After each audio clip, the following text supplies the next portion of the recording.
హైదరాబాద్లో పాస్టర్ ప్రవీణ్ అంతిమ సంస్కారాలు ముగిశాయి. పాస్టర్ బోధనలను ఫాలోవర్స్ గుర్తు చేసుకుంటున్నారు. సత్యం, మానవత్వంపై బోధనలు సాగేవని, ప్రతి ఒక్కరిని క్షమించే గుణం ఆయనది అంటూ ఫాలోవర్స్ చెబుతున్నారు. మరిన్ని వివరాలు మా ప్రతినిధి సాగర్ అందిస్తారు. అంతిమ సంస్కారాలు ముగిశాయి. ప్రవీణ్ ప్రగడాల మృతికి సంతాపం తెలుపుతూ పెద్ద ఎత్తున క్రైస్తవ సోదరులు పెద్ద ఎత్తున ఇక్కడికి చేరుకున్న పరిస్థితి మనకు కనిపిస్తుంది. వేలాదిగా క్రైస్తవ ప్రత్యేక ప్రార్థనల మధ్య అంతిమ సంస్కారాలు పూర్తయ్యాయి. మనం చూడొచ్చు, సమాధి వద్దకు పెద్ద ఎత్తున క్రైస్తవ సోదరులు వచ్చి ఆయనకు అంతిమ వీడ్కోలు చెప్తున్న పరిస్థితి మనకు కనిపిస్తుంది. ప్రస్తుతం మనం సమాధి వద్ద ఉన్నాం. అంతిమయాత్ర దాదాపు 2 గంటలుగా సికింద్రాబాద్ బాప్టిస్ట్ చర్చ్ నుంచి 2 గంటలు అంతిమయాత్ర కొనసాగిన అనంతరం పరేడ్ గ్రౌండ్ లో ఉన్నటువంటి సెయింట్ జాన్స్ సెమెట్రీలో అంతిమ సంస్కారాలు కొద్దిసేపటి క్రితమే పూర్తయ్యాయి.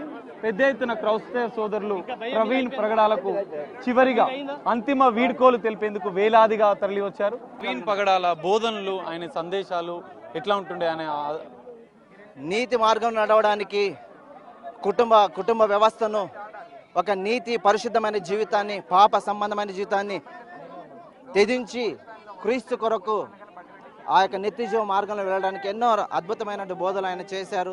ఎంతో మందిని ప్రభు ఎద్దకు ఆకర్షించారు. ఎంతో మందిని ప్రభు రక్షణ మార్గం నడిపించడానికి ఆయన సువార్త పరిచర్య చేశారు. నిజంగా ఈరోజు ఎంతో సంతోషకరమైన విషయము. ఆయన చేసినటువంటి ఆ యొక్క గొప్ప పరిచర్య కనబడుతున్న జనాంగం చూస్తుంటే అర్థమవుతా ఉంది. వెరీ వెరీ హంబుల్, మంచి సేవకుడు. ఉన్నంత వరకు నీతిగా, నిజాయితీగా, యథార్థంగా, నమ్మకంగా సేవ చేశాడు. ఇలా మరణించడము దేవుణ్ణి సన్నిధిలో ఉంటాడని మేము ఆశిస్తున్నాము. ప్రవీణ్ పాస్టర్ గారి గురించి చెప్పాలంటే మనకు సమయం తక్కువ, కానీ పాస్టర్ వల్ల మేము చాలా క్రైస్తవులు రక్షిప్ పొందాము. మన ప్రవీణ్ పాస్టర్ గారు ఒక్కడు వెళ్ళిపోవడం వల్ల మనం బాధాకరమే, కానీ మన దేవుడైన క్రీస్తు 1000 మంది లేదు, 1,00,000 మంది లేదు, కోట్లాది ప్రవీణ్ పాస్టర్లకు మనకి ఇస్తారు. ఆమేన్. ప్రవీణ్ అంకుల్ చాలా he's a man of God. హంబుల్గా యూత్కి ఎంత అంటే మనం రిలీజియస్గా వెళ్ళొద్దు, మనం నిజాన్నే తెలుసుకోవాలి అని చాలా అంకుల్ మెసేజ్ వింటుంటే వీ హ్యావ్ టు చేంజ్ అని అనిపిస్తుంది. నేనేం క్వశ్చన్ చేస్తున్నా అంటే, ఓకే మీరు అంకుల్ని చంపగలిగినారు, అలా ఎంతమందిని చంపుతారు? మీరు మనుషుల్ని చంపుతారు కానీ వాళ్ళలో నిజాన్ని చంపలేరు. దేవుడు ఉన్నాడు అన్న నిజాన్ని చంపలేడు. జీసస్ క్రీస్తు మెసేజ్ని, అతన్ని దేవుని ఆజ్ఞలని ఎవరు చంపలేరు. అంకుల్ కాకపోతే అంకుల్ లాంటి ఇంకా పాస్టర్స్ వస్తారు, అంకుల్ లాంటి మెసేజెస్ ఇంకా వస్తాయి. అంకుల్ని చంపినంత మాత్రాన మీరు అంకుల్ మెసేజెస్ని చంపలేదు. అంకుల్ మాకు యూత్కి ఇచ్చిన అప్కమింగ్ మీరు ఇది యూత్ది. ఇంత టెక్నాలజీ, ఇంత ఏఐ టెక్నాలజీలో ఉన్నా కూడా మనం ఇంకా రిలీజియస్ అని, కాస్ట్ అని కొట్టుకోవడం కరెక్ట్ కాదు. ఏ దేవుడు నిజం, ఏం అద్భుతాలు జరుగుతున్నాయి అవి మనం తెలుసుకోవాలి. అంతేకాని మనము ఎవరో వాళ్ళు చెప్తున్నారు వీళ్ళు చెప్తున్నారు అని ఇది చేయడం కరెక్ట్ కాదు. నేను ఇప్పుడు మాట్లాడకుండా నేను క్రిస్టియానిటీని నేనేం పోర్ట్రే చేయట్లేదు. ఇది నిజమైన దేవుడు, ఇదే సత్యం, ఇదే మార్గం అని దేవుడు మాకు చెప్పినాడు, మేము ఇదే చెప్తున్నాం. ఐ మీన్ ఆయన బోధనలు మీరు విన్నారా? అంటే ఎట్లా అనిపిస్తుండే మీకు? ఆయన జనరల్ గా ఆయన బోధనలు ఎప్పుడైనా విన్నప్పుడు మీకు ఎట్లాంటి ఇన్స్పిరేషన్ గా ఉంటుండే? అంకుల్ రిలీజియస్ గా ఏమి చెప్పరు, మనకి యూజ్ అయ్యేది, మనం ఎలా చేంజ్ అవ్వాలి, మనం చనిపోయినాక మన సోల్ హెవెన్ కి ఎలా వెళ్ళాలి, ఆ మెసేజే చెప్తారు అంకుల్. ఎలాంటి అంకుల్ని మీరు ఏ రీజన్, సొసైటీలో అంకుల్ని ఏ రీజన్తో చంపారో ఆ రీజన్ అయితే అంకుల్ మాకు అలాంటి మెసేజే ఇవ్వరు. అంకుల్ మాకు యూస్ఫుల్ అయ్యే మెసేజే ఇస్తారు. యూత్ని ఇంకా ప్రేరేపించడానికి అంకుల్ మెసేజ్ ఉంటుంది.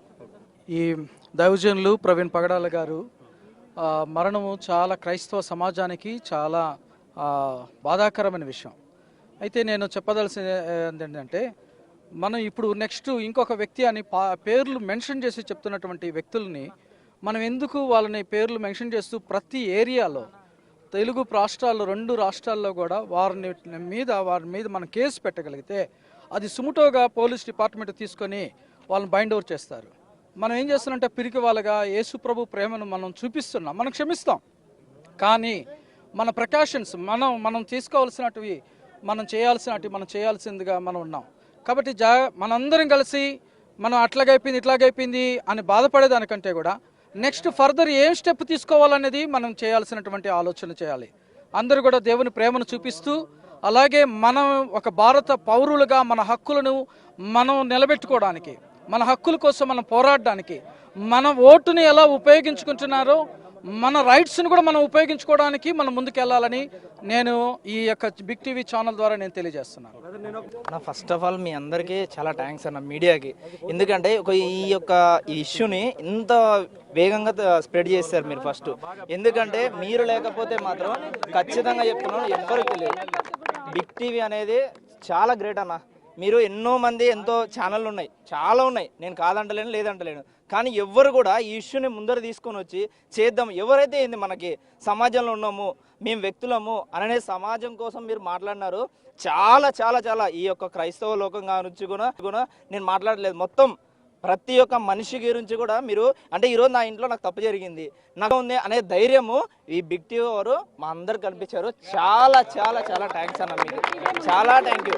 ఎందుకంటే మీరు ఇంకా ఇలాంటి ఇష్యూలో కాదు, రేపన్నాడు ఇంకొక జరుగుతుంది, రాజకీయ కోసం కానీ సమాజం కోసం కానీ లేకపోతే ఎవరి మీద ఏది జరిగినా మా అందరికి కూడా ఈ రాజకీయ నాయకులు చేస్తారు లేదంటే ఇంకొకరు పెద్దవాళ్ళు చేస్తారు, అదంతా కాదు.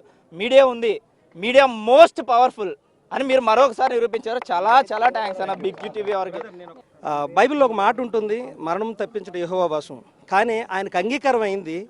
ఆయన పట్ల దేవుడు ఎంతైతే పరిచర్య భూమి మీద జరిగించాలనుకున్నాడో అంతా జరిగించాడు. కాబట్టి ఆయన ప్రభు ఆయన సన్నిధి తీసుకెళ్ళిపోయారు. బహుశా క్రైస్తవులకి అందరికీ అర్థమవచ్చు, బాప్తిస్మిచ్చి యోహాన్ గారు మరి ఆయన పని అయిపోయిన వెంటనే ఆయన వెళ్ళిపోయారు ప్రభు మార్గాన్ని సిద్ధపరిచి. అట్లాగే సహోదరుడు కూడా చేశారు. అయితే ఈయన మరణం ఎంతోమందికి కొన్ని సవరణలు జరగాలండి. క్రైస్తవ సమాజంలో సవరణలు జరగాలి. నేను మొదటగా నేను వ్యక్తిగా నేను కోరుకునేది ఏంటంటే, మన ఇంట్లో నెంబర్ ఆఫ్ డిఫరెన్సెస్ ఉండొచ్చు, కానీ బయటికి మాత్రం ఆ డిఫరెన్సెస్ చెప్పుకుంటే మనం లోకు అవుతాం. కనుక క్రైస్తవ సమాజం అంతా కూడా మనం అందరూ ఏసైనా ఆరాధిస్తున్నాం, చిన్న చిన్ని డాక్టరీన్ డిఫరెన్సెస్ ఉండొచ్చు. అయితే ఆల్రెడీ డాక్టరీన్ డిఫరెన్సెస్ ఇక నుంచి మనం ఏది బయట చెప్పాలో బయట చెప్పాలి, ఏది లోపల మాట్లాడుకోవాలో వ్యక్తిగతంగా అది మాట్లాడుకోవాలి. క్రైస్తవ సమాజం అంతా ఐక్యం కావాలనేది మొట్టమొదటి నా ఉద్దేశం. నేను అన్న ఇలా జరిగిన వెంటనే రాజమండ్రిలో కూడా చాలామంది ఇర్రెస్పెక్టివ్ ఆఫ్ డినామినేషన్స్ ఎంతోమంది వచ్చారు. చాలా సంతోషిస్తున్నాను. ఇదే ఐక్యత కొనసాగాలని కోరుకుంటున్నాను. అంతేకాదు ఇంత నాలెడ్జబుల్ పర్సన్ ఈరోజు అన్న మరి ప్రభు దగ్గరికి వెళ్ళిపోయారు, కానీ ఏంటంటే నాలెడ్జ్ని మిస్ అయిపోయాం మనం. ఆయన సంతోషంగా పరలోకంలో ఆయన ఉన్నారు, సంతోషమే ప్రభు సన్నిధిలో చేరిపోయారు ఆయన. కానీ ఒక నాలెడ్జబుల్ పర్సన్ని, ఒక యూనిక్ పర్సన్ని నేను చాలామందిని చూశాను. డిబేట్లు చేసినప్పుడు హార్ష్గా మాట్లాడే వాళ్ళని చూశాను. ఈయనలో చిరునవ్వుతో సమాధానం చెప్పడమే తప్ప ఎట్లాంటి యూనిక్ క్యారెక్టర్ నేను ఎక్కడ చూడలే. సాధారణంగా ఎవరికన్నా ఎమోషన్స్ వస్తాయి, కానీ ఎమోషన్స్ కూడా కంట్రోల్ చేసుకుని చక్కగా నవ్వుతూ సమాధానం చెప్పేవారు. చాలామంది ఉన్నారు డిబేట్ చేసేవాళ్ళు, కానీ అవతలకి కోపం తెప్పించే చెప్పారు. కానీ ఈయన మాటలు అలా కాదు.